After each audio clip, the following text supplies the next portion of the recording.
Yes hello friends, this Jyoti Shukla. Welcome to let's study basics with me. So friends, जैसे कि आप सभी को पता होगा कि अभी बीपीएससी प्राइमरी टीचर और जो जूनियर टीचर्स हैं या टीजीटी पीजीटी का जो एग्ज़ाम है वो बहुत ही पास में है। ऐसे में आपका जो जीएस का पोर्शन है वो काफ़ी कुछ रिवीजन करने को होगा और उसमें एक आपका स्पेशल पोर्शन बन जाता है बिहार स्पेशल, जो कि स्टेट स्पेशल से काफ़ी सारे क्वेश्चन जो है वो देखने को मिलते हैं। तो आज हम बेसिकली उन्हीं को डिस्कस करेंगे। तो अगर आप बीपीएससी की तैयारी कर रहे हो तो ये सेशन आपके लिए काफ़ी ज़्यादा हेल्पफुल होने वाला है। तो चलिए आइए देखते हैं, बिहार सिर्फ यहाँ पर बिहार की चीज़ों को डिस्कस करेंगे। तो आइए देखते हैं कि क्या कुछ चीज़ें हैं। जैसे कि हम सबसे पहले अगर बात करें कि बिहार संभवतः बिहार के नाम की बात करते हैं तो ये यहाँ पर क्योंकि बौद्ध विहार जो है वो ज़्यादा है, तो संभवतः ये अनुमान लगाया जाता है, गेस लगाया जाता है कि यहाँ पर विहारों की अधिकता के कारण जो है इसका नाम बिहार जो है वो पड़ा होगा। स्थापना दिवस की बात करते हैं तो 22 मार्च को मनाया जाता है। एक्चुअली जो 12 दिसंबर 1911 को बिहार को बंगाल से पृथक प्रांत बनाने की दिल्ली दरबार में जो है वो घोषणा की गई थी। तो ये डेट ना बहुत ही इंपॉर्टेंट है। 12 दिसंबर 1911 को जो है वो घोषणा सिर्फ होती है, ठीक है।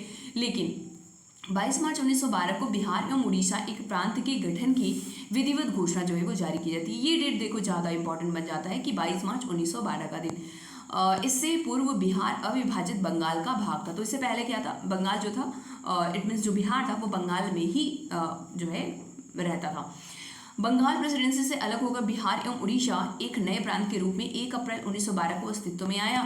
और तो क्या हुआ, 1 अप्रैल 1912 को अगर हम देखते हैं तो उस समय तक बिहार और उड़ीसा जो है एक साथ मतलब एक ही क्षेत्र में देखने को मिलते हैं। 28 मार्च 1936 को बिहार के लिए पृथक जो है विधान परिषद के गठन का आदेश जो है वो पारित किया जाता है। और 1 अप्रैल 1936 को बिहार एवं उड़ीसा दोनों अलग राज्य के रूप में अस्तित्व में आते हैं। तो 1912 में क्या हुआ, 1912 में जो है वो बंगाल से, देखते हो आप, बंगाल से बिहार तो अलग हुआ लेकिन बिहार में ही था आपका उड़ीसा। लेकिन 1936 में क्या हुआ कि बंगाल और इट मीन्स बिहार और उड़ीसा को भी अलग कर दिया जाता है। आगे आप देखते हैं कि 25 अप्रैल 2000 को पृथक झारखंड राज्य के गठन की जो है वो स्वीकृति जो है वो दे दी जाती है। और 2000 में एक नया राज्य बिहार ही राज्य से अलग होकर के बन जाता है झारखंड। तो 2 अगस्त 2012 को लोकसभा में, 11 अगस्त 2000 को राज्यसभा में बिहार राज्य पुनर्गठन विधेयक जो है वो पारित किया जाता है। बेसिकली देखो ये सारी चीज़ें इतना इंपॉर्टेंट नहीं है, खास करके ये वाला डेट जो है देखो ये इंपॉर्टेंट है कि 15 नवंबर 2000 को झारखंड जो है वो अस्तित्व में आया। तो ये आपसे पूछा सकता है कि कौन सी डेट को आया, ठीक है। 2000 तो सबको पता होता है बेसिकली, लेकिन डेट भी पता होना चाहिए, 15 नवंबर 2000। आगे चलते हैं। अब इसकी राजधानी जो है वो पटना है, ये आपको पता होगा। इसका उच्च न्यायालय की स्थापना जो है 1913 में, 1 दिसंबर 1913 को जो है वो हुआ था। और उद्घाटन इसका 1916 में हुआ था, 3 फरवरी। क्षेत्रफल की दृष्टि से जो है ये तेलंगाना बनने के बाद जो है ये 12वां क्षेत्र जो है हमें देखने को मिलता है। यहाँ पर आगे हम देख लेते हैं कि 31 अक्टूबर 2019 को जम्मू कश्मीर राज्य के पुनर्गठन के पश्चात अभी ये 12वां हो गया है। जनसंख्या की दृष्टि से अगर देखा जाए तो ये है तीसरा स्थान रखता है। पहला आप जानते हो कि उत्तर प्रदेश है, पहला यूपी, और दूसरा जो है वो आपका महाराष्ट्र, और तीसरा आपको बिहार जो है वो देखने को मिलता है। आगे चलते हैं हम।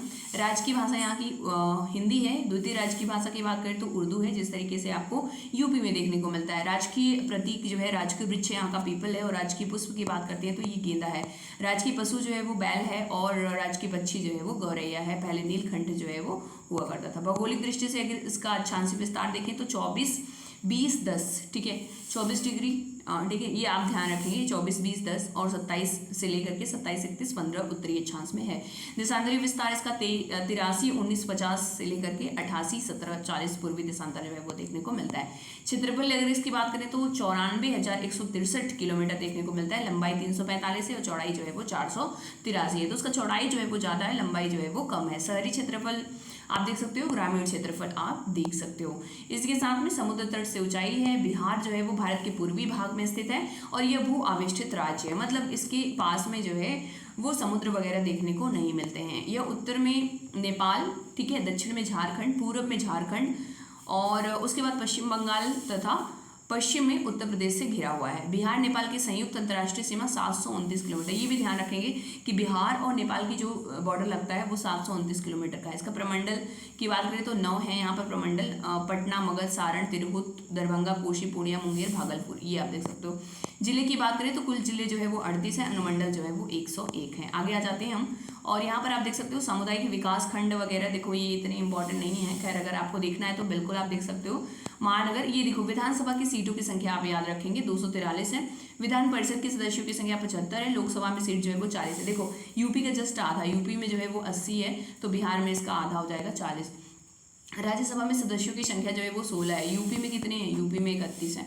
लोकसभा में अनुसूचित जाति के सीटों के लिए आरक्षण जो है वो 6 सीट पर है, विधानसभा में अनुसूचित जाति के लिए 38 है, और विधानसभा में अनुसूचित जनजाति के लिए 2 है। तो ये उतना इंपॉर्टेंट नहीं है। राज्य की सीमा, कौन कौन से राज्य जो हैं वो कौन कौन से जिले से जो है वो सीमा साझा करते हैं, ये थोड़ा सा आपका ध्यान देना इंपॉर्टेंट बन जाता है। जैसे झारखंड की बात करते हैं तो यहाँ से 8 जिले जो है वो देखने को मिलते हैं, रोहतास, औरंगाबाद, गया, नवादा, जमुई, बांका, भागलपुर, कटिहार। उत्तर प्रदेश से भी 8 जिले जो है वो देखने को मिलते हैं, सटे हुए हैं। रोहतास है, कैमूर है, बक्सर है, आरा, सारण, सिवान, गोपालगंज, पश्चिम चंपारण। ये मतलब बिहार का पश्चिमी वाला रीजन अगर आप देखो तो वही आपका हो जाएगा। पश्चिम बंगाल से सिर्फ और सिर्फ 3 जिले देखने को मिलते हैं, कटिहार, पुणे और किशनगंज। अब आपको देखना है नेपाल से, ठीक है, नेपाल से सटे हुए कौन कौन से हैं, तो नेपाल से सटे जो है वो पश्चिमी चंपारण है, पूर्वी चंपारण है, सीतामढ़ी है, मधुबनी है, सुपौल है, अररिया है और किशनगंज है। मतलब कुल 7 जिले जो है वो बिहार से मतलब नेपाल से जो है वो लगे हुए हैं। आगे हम चलते हैं और सबसे बड़ी नदी की बात करते हैं तो गंगा है, सबसे गर्म कुंड जो है वो ब्रह्मकुंड है, सर्वाधिक पाई जाने वाली जो मिट्टी है वो जलोढ़ मिट्टी, क्योंकि गंगा नदी जो है वो बहुत ही ज़्यादा सिंचित करती है और गंगा की सहायक नदियाँ काफ़ी सारी हैं। सर्व प्रमुख इनका खाद्य फसल जो है वो चावल है, और इनके सर्वाधिक क्षेत्रफल की दृष्टि से अगर जिले देखें तो पश्चिमी चंपारण जो है इसका एरिया काफ़ी बड़ा है, उसके बाद गया का हो जाता है और फिर पूर्वी चंपारण हो जाता है। सबसे कम क्षेत्रफल की बात करते हैं तो शिवहर, अरवल और शेखपुरा में है। इसको अभी मैं मैप पर भी आपको दिखाऊंगी। जनसंख्या आप देख सकते हो कि 10.41 करोड़ है, पुरुष की जनसंख्या है, महिला की जनघनत्व तो आप याद रखना 1106 प्रति वर्ग किलोमीटर है, जो कि बहुत ही ज़्यादा है। अगर देखा जाए तो पूरे भारत में बिहार का जनसंख्या घनत्व जो है वो बहुत ही ज़्यादा देखने को मिलता है। जनसंख्या वृद्धि दर जो है वो 25.42% है, भारत की कुल जनसंख्या का 8.60 है। लिंगानुपात याद रखेंगे 918 है, शिशु लिंगानुपात यहाँ पर 935 है। साक्षरता दर जो है वो 61.80 है, ये बहुत ही कम देखने को मिलता है साक्षरता दर। पुरुष साक्षरता दर 71.2% है, महिला साक्षरता दर जो है वो 51.5% है। ग्रामीण साक्षरता दर और महिला साक्षरता दर आप ध्यान रखेंगे, शहरी साक्षरता दर और पुरुष साक्षरता दर ये आप कुछ देख सकते हो। साक्षरता की दृष्टि से भारत में अगर इसके क्रम की बात करें, देखो ये क्रम देखो उतना सही नहीं है, ये मतलब यूटीज वगैरह को भी मिला करके हैं, इसको आप थोड़ा सा नहीं ध्यान रखेंगे। जनसंख्या सर्वाधिक जनसंख्या में अगर देखा जाए 3 जिले तो ये आपका पटना में सबसे ज़्यादा जनसंख्या देखने को मिलता है, फिर पूर्वी चंपारण में, फिर मुजफ्फरपुर में। न्यूनतम जनसंख्या वाले 3 जिले की बात करते हैं तो शेखपुरा में जो है वो बहुत ही कम जनसंख्या है, फिर शिवहर, ठीक है, शिवहर और अरवल। क्योंकि देखो शेखपुरा और शिवहर का एरिया भी आप देखोगे ना तो बहुत ही कम है, बहुत छोटा है एरिया, तो कम एरिया में, लेकिन फिर भी अगर इनकी डेंसिटी की बात करेंगे तो बहुत ज़्यादा है। जनसंख्या घनत्व तो ज़्यादा वाले तो शिवहर, देखो शिवहर अभी आपको मैप पर दिखाऊंगे, बहुत छोटा है, लेकिन यहाँ पर जनसंख्या मतलब कि जनसंख्या घनत्व तो बहुत ज़्यादा है। फिर पटना में देखने को मिलता है, फिर दरभंगा में। न्यूनतम जनघनत्व वाले तो कैमूर देखो पहाड़ी इलाका है और दक्षिणी मतलब दक्षिण पश्चिम में देखने को मिलता है, और जमुई है, बांका है, यहाँ पर मतलब बहुत ही कम लोग जो है वो देखने को मिलते हैं। कैमूर तो देख रहे हो 488 है, जहाँ कहाँ 1100 पूरा देखने को मिल रहा है। सर्वाधिक लिंगानुपात जो है वो 3 जिले में, गोपालगंज में 1021 है, सिवान में 988 है, सारण में। न्यूनतम की बात करते हैं तो मुंगेर में जो है वो मतलब लड़कियों की संख्या वो बहुत कम है। भागलपुर में 880 है और खगड़िया में 886 है। तो ये आप बहुत ही इंपॉर्टेंट डेटा है जो आपको पता होने ही चाहिए। सर्वाधिक साक्षरता की बात करते हैं तो रोहतास है सबसे ज़्यादा, फिर पटना में है, फिर भोजपुर में है। न्यूनतम साक्षरता में पूर्णिया है, फिर सीतामढ़ी है, फिर कटिहार है। तो ये आप ध्यान रखेंगे। अब यहाँ पर थोड़ा सा देख लूँ, सर्वाधिक पुरुष साक्षरता दर रोहतास में देखो ओवरऑल भी साक्षरता दर बहुत ज़्यादा है, और न्यूनतम साक्षरता जो है वो यहाँ पर है पूर्णिया में पुरुषों की साक्षरता। सर्वाधिक महिला साक्षरता की बात करेंगे तो रोहतास, और न्यूनतम महिला साक्षरता की बात करेंगे तो सहरसा। ये थोड़ा सा नया है वो आप देख। अब ये देखो बिहार का मैप है, ठीक है, अब ये बिहार का मैप है। इस बिहार के मैप पर आप जितने मतलब टोटल 38 जिले आप यहाँ पर देख सकते हो। देखो पश्चिमी चंपारण जिसका सर्वाधिक वन क्षेत्र है, यहाँ पर सर्वाधिक वन क्षेत्र भी है, और ये सर्वाधिक क्षेत्रफल वाला भी जिला है। मतलब अगर बोला जाए कि पूरे बिहार का कौन सा ऐसा जिला है जिसका क्षेत्रफल ज़्यादा है तो ये है पश्चिमी चंपारण, ठीक है। इसके बाद यहाँ पर इधर आप पूर्वी चंपारण को देखो, ये शिवहर देख रहे हो, इतना छोटा सा है शिवहर, और इसमें ना सबसे कम क्षेत्रफल वाला जिला है अगर बोला जाए बिहार का ऐसा कौन सा जिला है जो सबसे कम क्षेत्रफल का है, तो आपका शिवहर हो जाएगा। और यहाँ पर जनघनत्व जो है वो बहुत ज़्यादा है, ये है 1880 जनघनत्व। इसके बाद आप देख सकते हो उधर देखो गोपालगंज, ठीक है, आप पश्चिमी चंपारण के जस्ट नीचे ही देख सकते हो आप गोपालगंज। गोपालगंज में अच्छी बात क्या है, क्योंकि यहाँ पर लिंगानुपात जो है वो बहुत ही अच्छा देखने को मिलता है, और सबसे कम जो है वो 10 की वृद्धि भी है यहाँ पर देखने को मिलता है। इधर आप सिवान, सारण, मुजफ्फरपुर, मधुबनी, दरभंगा, सुपौल, अररिया, ये सारे जिले जो है आप देख सकते हो। न्यूनतम शिशु लिंगानुपात की बात करते हैं तो ये वैशाली में है, कुंडग्राम वैशाली, आपको याद होगा अपनी जैन तीर्थंकर जी के बारे में। तो इनका जो जिला है, ये वाला जो जिला है, यहाँ पर न्यूनतम लिंगानुपात जो है, शिशु लिंगानुपात देखने को मिलता है। इधर पटना की बात करते हैं तो ये सर्वाधिक जनसंख्या वाला भी जिला है, और सबसे बड़ा मेट्रोपॉलिटन जो है वो महानगर भी देखने को मिलता है। कैमूर जो है ये आप देख सकते हो न्यूनतम जनघनत्व वाला इलाका है। और यहीं पर एक दो चीज़ें और भी हम आपको बताना चाहेंगे कि यहाँ पर ना अनुपम झील है, ये बहुत बार एग्जाम में पूछे भी गए हैं, और सर्वाधिक वन घनत्व भी कैमूर में ही है। अगर बोला जाए पूरे बिहार में सर्वाधिक जनघनत्व कहाँ पर है, तो वो कैमूर में आपको देखने को मिलता है।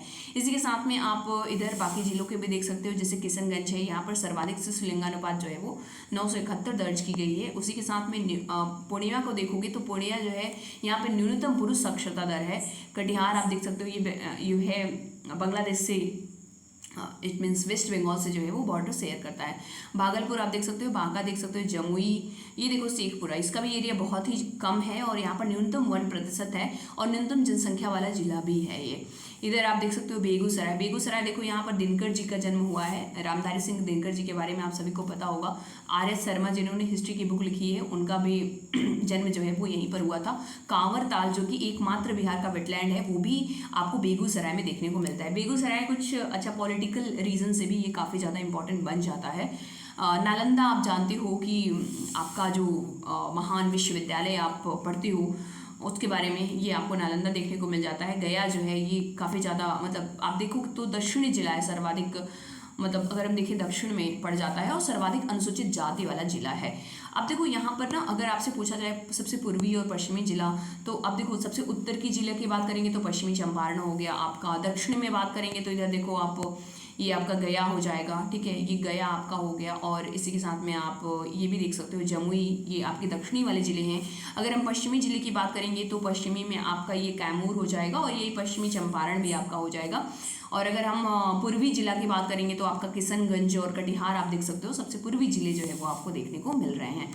अब देखो यहाँ पर सभी जिलों का नाम लिखा हुआ है, और सभी का जो क्षेत्रफल है और जनसंख्या है उसको आप देख सकते हो। आगे हम चलते हैं, यहाँ पर कुछ और भी इंपॉर्टेंट चीज़ें देख सकते हो आप। लाइक पटना जिले के फतुहा स्थल समीप में, इट मीन्स पटना जिले के फतुहा स्थल पर जो है गंगा नदी जो है वो गंगा नदी मिलती हैं। कहाँ पे मिलती हैं? फतुहा स्थल के समीप गंगा में मिलने वाली नदी जो है वो पुनपुन है, ठीक है। तो याद रखना कि फतुहा में कौन सी नदी गंगा से मिलती है, तो वो पुनपुन नदी मिलती है। भारत में बिहार का जूट उत्पादन में जो है वो दूसरा स्थान है। ये देखो डेटा थोड़ा सा आप ना अपडेट कर लेना। This is not, I am saying that this is the correct, very correct. Triveni नहर का उद्गम होता है गंडक नदी से। कैमूर का पठार जो है वो प्रसिद्ध है चूना पत्थर के लिए। अनुपम झील बिहार के किस जिले में है, तो ये कैमूर में है। बिहार का सबसे बड़ा वन्यजीव अभ्यारण्य जो है वो कैमूर वन्यजीव अभ्यारण्य है, जो आपको कैमूर में ही देखने को मिल जाता है।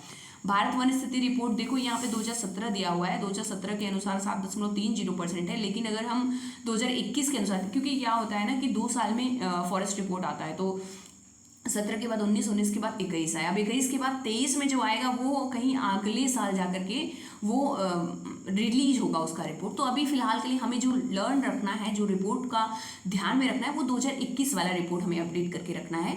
और अगर 2021 के रिपोर्ट के अनुसार देखते हैं तो 7.84% है, यानी कि अगर हम देखें तो 7380.79 वर्ग किलोमीटर हमें जो है ये रिकॉर्डेड वन क्षेत्र देखने को मिलते हैं। बिहार का सर्वाधिक वन आवरण वाला क्षेत्र अगर हम देखें तो कैमूर, भभुआ एवं जहानाबाद है। बिहार का कुल भौगोलिक क्षेत्र आप देख सकते हो 94,163 वर्ग किलोमीटर। और इसी तरीके से ये आप कुछ डेटा जो है वो आप देख सकते हो। यहाँ पर मुख्य फसल जो है चावल, गेहूँ, मक्का है। इसका देशांतरी विस्तार आप देख सकते हो। इसी के साथ में बिहार को स्पर्श करने वाले भारतीय राज्य की बात करें तो उत्तर प्रदेश है, पश्चिम बंगाल है और झारखंड है। गंडक, घाघरा, सरयू नदियाँ जो है वो क्रमशः यहाँ पर देखने को मिलती हैं। पहलेजा पटना, रेविलगंज सारण एवं बिगवारा के पास पटना, ये आप इन नदियों का थोड़ा सा जो है लोकेशन भी आप ध्यान में रखेंगे। अब ये आर्थिक समीक्षा ये आप अपने अकॉर्डिंग जो है वो थोड़ा सा अपडेट करके रखेंगे। बिहार के इतिहास में 12 दिसंबर 2011 मील के पत्थर के रूप में चिन्हित है। 22 मार्च 1912 को घोषणा हुआ था, बंगाल जो है वो अलग हो गया था, ठीक है, बिहार जो है वो बंगाल से अलग हो गया था। सर चार्ल्स स्टुअर्ट बेले इस राज्य के प्रथम उपराज्यपाल जो है वो नियुक्त किए गए थे, ये भी आप थोड़ा ध्यान रखेंगे। बिहार संयुक्त एवं उड़ीसा राज्य में विधायी प्रक्रिया की स्थापना 1913 में हुई। और इसी के साथ में आप थोड़ा सा ये देख लेना, थोड़ा सा याद रखना कि महामहिम श्री सत्येंद्र प्रसन्न बैराम सिन्हा राज्य के प्रथम भारतीय राज्यपाल जो है वो नियुक्त किए गए थे। और मार्च 1920 में लेजिस्लेटिव काउंसिल के भवन का निर्माण जो है वो शुरू किया गया था। बिहार में उड़ीसा राज्य के अंतिम राज्यपाल सर जेम्स डेविड सिफ्टॉन जो है वो हुए थे। तो बस ये कुछ इंपॉर्टेंट चीज़ें थी। इसी के साथ में आप ये भी ध्यान रखेंगे कि 31 अक्टूबर 1939 को तत्कालीन मुख्यमंत्री श्री कृष्ण सिन्हा ने अपना इस्तीफा दे दिया और बिहार विधानसभा विघटित कर दी गई थी। तो ये आप थोड़ा सा इसके बारे में भी ध्यान रखेंगे। श्री कृष्ण सिन्हा जी काफ़ी इंपॉर्टेंट है, क्योंकि जब प्रथम सरकार जो है वो गठित हुई थी तो 22 जुलाई 1937 को विधानमंडल का प्रथम अधिवेशन जो है वो यहाँ पर देखने को आपको मिलता है। इसी के साथ में गवर्नमेंट ऑफ इंडिया एक्ट 1935 को भी थोड़ा सा आप ध्यान रखेंगे। तो फ्रेंड्स, हमने इस मैप के थ्रू और बाकी बहुत सारे फैक्ट्स जो है वो यहाँ पर कवर करने की कोशिश की है।